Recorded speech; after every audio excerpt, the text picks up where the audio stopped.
Hey guys, it's Ash. I haven't done one of these in like forever, so I'm very excited. I do have on some clip-ins. These are new. I cut them. They look a little jank, but it's all right. I was going for like an Avril Lavigne look. They're kind of sliding out, but we're just gonna put some hair over it and ignore it. But yeah, we're going to talk about books today. I haven't made a book video in a long time because I do not have time to read anymore. I have like a few, like 10 minutes, 20 minutes here and there, but I feel like life has been so busy lately that I have not had the chance to catch a breath. But we are going to go into my fall TBR, as well as like books that I think you guys should read for fall, because some of these I have read, some of these are on like I want to read for this fall spooky season. I usually do like a monthly TBR jar video, but I have not been able to read the book, so I'm just gonna do like a season TBR. So first we have The Secret History by Donna Tartt, and I actually got this last October and have been wanting to read it, but sometimes you just have to wait for certain seasons, and since I didn't read it last October, I wanted to wait until this fall, because this is set like, it's set in New England college, and it's supposed to be like a suspenseful psychological thriller. So I'm very excited to get into this one. So next we have Dance of Thieves, which is a duology with Vow of Thieves. And this book kind of sounds similar to Powerful by Lauren Roberts, which I think this one came out first. But it says, when an outlaw leader meets reformed thief, a cat and mouse game of false moves ensures bringing them intimately together in a battle that may cost them their lives and their hearts. So it's supposed to be kind of like set in like a kingdom, that kind of vibe, different world, but magical.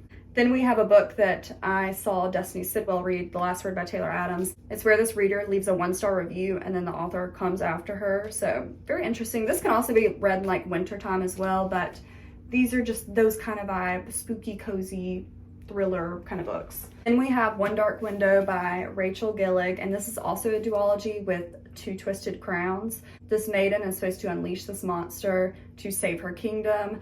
Some of the people on the back are saying it's like a gothic fantasy. I mean, come on, tell me this doesn't scream fall. Then we have Divine Rivals by Rebecca Ross, and this is a romance where these two people are like, you know, getting their little romance on through a typewriter. So, and they don't know it's each other. So very cool. I think this one's a duology or trilogy, but I've heard that this one's really great, but the second one wasn't as great. But I'm still very excited to read this. Then we have The Assassin's Blade by Sarah J. Maas, and I already know I'm going to be obsessed with this series. The main character, Selena Sardothian, has me in a chokehold. She is amazing, and this is I decided to read The Assassin's Blade first, but wow, I love how it's set up with like different missions, and I'm just very, very excited to like dive into this series. I really want more time to read. I'm gonna try to read some more tonight because this is just so good. The fantasy is great to read in fall. I feel like everybody can agree with me on that. Next, we have a shorter read. This is The Graveyard Book by Neil Gaiman, and I actually listened to the audiobook to this, and oh my gosh, it was so good. It's very theatrical, and I loved that. But this goes over the character Nobody Owens. He's a little boy who's raised in a graveyard by ghosts. So, I mean, can you get more like Halloween-y, spooky than that? Super fun, definitely a must read, because it's like, you can either listen to the audiobook or you can get through this pretty quick. Also, I don't have it with me, but Coraline by Neil Gaiman as well. I mean, Coraline, the movie, and there's like little illustrations in it too, but that is also a great book to read for fall.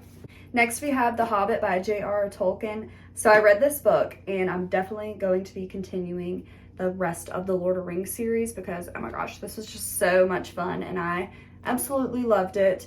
So The Hobbit, he's like, you know, he's a little homebody. He enjoys his little space, and he hasn't really gone anywhere outside of his comfort zone. Then he meets this wizard and these dwarves that come by his house, and they just like ransack his house.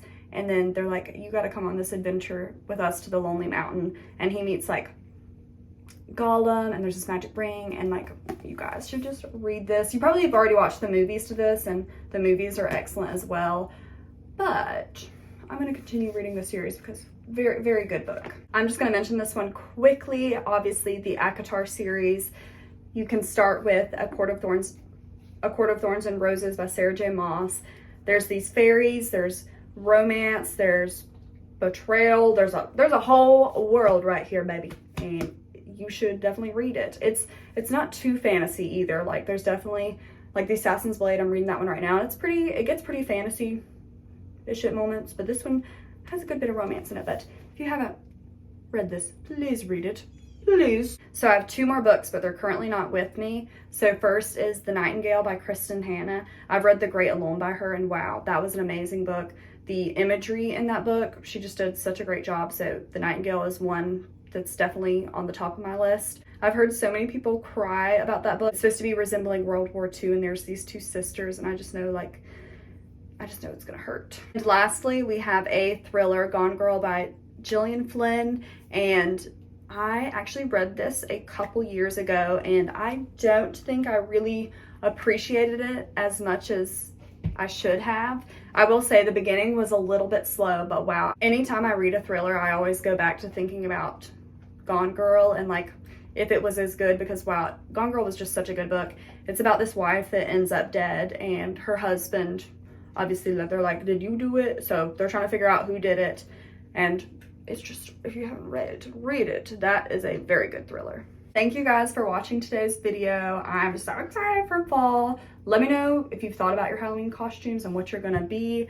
I am not sure yet. I have so many ideas. I really wanted to do Catwoman and my boyfriend be Batman, but the Catwoman suits, they're so nice, but for Batman, unless you spend a bunch of money on a suit, I feel like it can look a little cheesy, just a little cheesy. So, but yeah, let me know what you guys are gonna do for Halloween, and I'm gonna try to like upload a little bit more, read a little bit more, that kind of thing. But thank you guys for watching. Love you.